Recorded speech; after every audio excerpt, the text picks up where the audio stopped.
Hey everyone! Welcome back to AnHome Channel, where we make your digital life easier.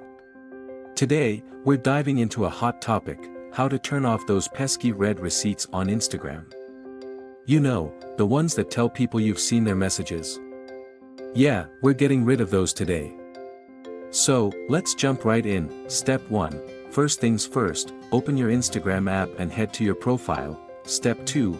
Now, tap on the three lines menu icon at the top right corner and select Settings. Step 3. Scroll down to Messages and Story Replies and tap on it. Step 4. Here's where the magic happens. Find the Show Read Receipts option and give it a tap. Step 5. Simply toggle it to the off position. And voila! You've now turned off red receipts for all your chats, and that's it. You're all set to read messages without the pressure of an immediate reply. Remember, folks, this doesn't prevent others from seeing when you're active, so for complete stealth mode, consider hiding your activity status